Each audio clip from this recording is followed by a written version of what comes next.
Dans la vidéo du jour, je vais te donner les différentes choses à savoir pour réussir au mieux ton bull market et aussi t'expliquer comment découvrir les tendances à venir.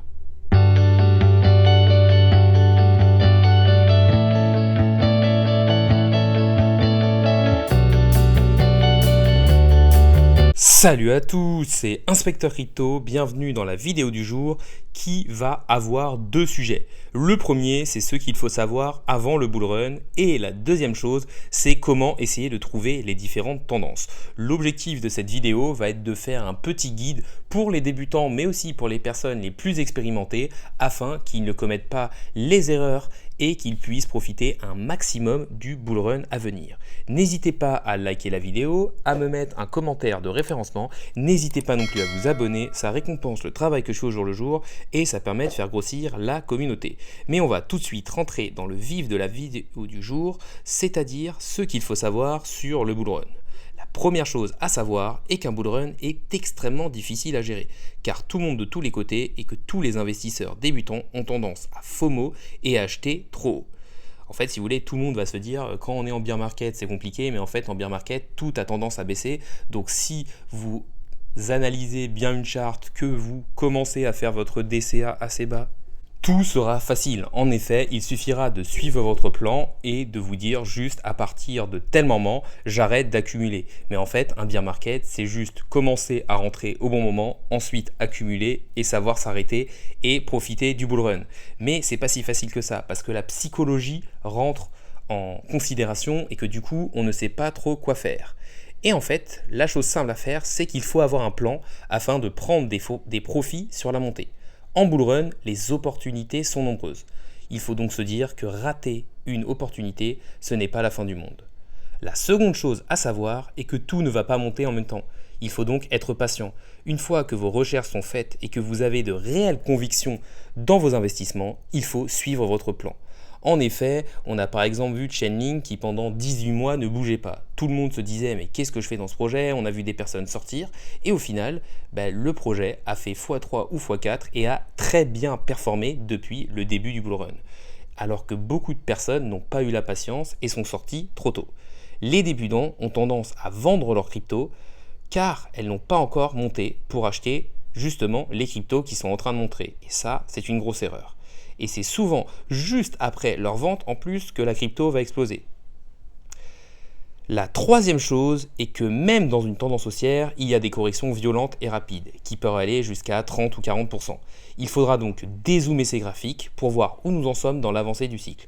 Et l'objectif, ça pourrait même, si vous avez déjà pris quelques profits et qu'il vous reste de la liquidité, de peut-être réinvestir pour profiter vraiment de la tendance haussière à venir. La quatrième chose est de ne pas être trop gourmand, car le bear market arrive souvent rapidement et à un moment de extrême hype. Il faut tout simplement prendre régulièrement des profits et suivre son plan.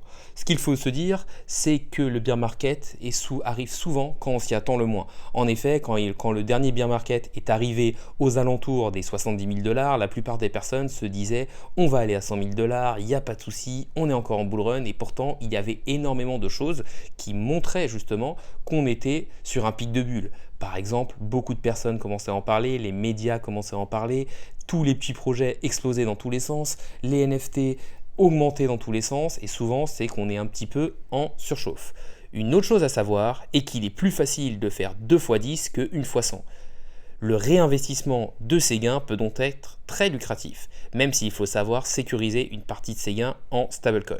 En fait, ce qu'il faut se dire, c'est que c'est plus facile d'essayer de trouver un projet qui va faire un x5, de vendre et de se mettre dans un autre projet qui n'a pas bougé, et en fait, en faisant ces 2 x 5, vous aurez fait quand même un x25, ce qui est énorme. Alors que trouver le projet qui a fait x25 et réussir surtout à se dire « je ne vais pas vendre avant le x25 », c'est beaucoup plus compliqué. Une autre chose qui est un tip, c'est qu'il faut savoir suivre la liquidité. Là, on va dire qu'on est plus sur du court terme, mais on a vu lors du dernier bear market qu'il y avait énormément d'attractions sur différentes blockchains.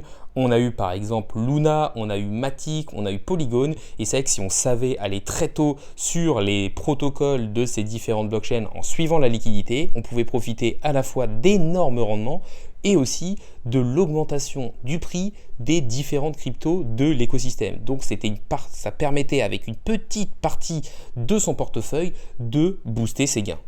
On va maintenant passer sur la deuxième partie de la vidéo, à savoir comment trouver les prochaines tendances et savoir quand se positionner. En effet, c'est facile, on va dire, de se dire il faut un plan et en suivre le suite, mais des fois pour faire ce plan, il faut justement savoir trouver la tendance pour pouvoir mettre des crypto-monnaies dans ces tendances et remplir son portefeuille.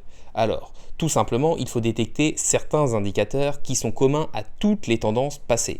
Quand je parle de ces tendances, je vais parler des ICO qu'on a eu en 2017, de la finance décentralisée ou encore de l'intelligence artificielle qui a déjà eu une première vague qui est bien tombée.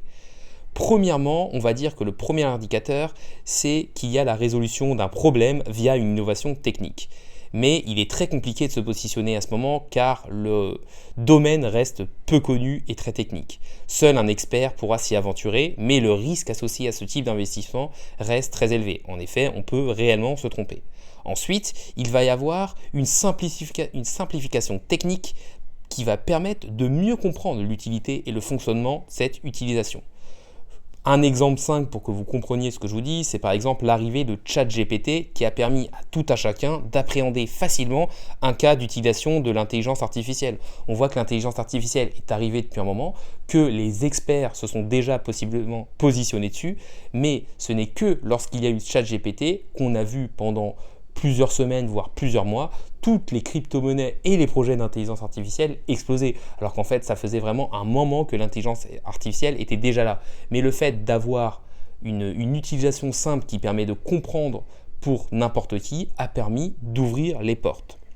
Un autre exemple est par exemple le changement de nom de Facebook en Meta, qui a attiré et expliqué plus simplement ce qu'était le métaverse. C'est à ce moment que la tendance arrive et que le secteur devient une espèce de mode, car il apparaît d'un coup sur les radars de beaucoup d'investisseurs. Lors de cette phase, il faut faire attention car les projets peuvent exploser rapidement et il faudra donc éviter le FOMO ou le Fear of Missing Out pour se positionner sur des projets n'ayant pas encore profité de la bulle.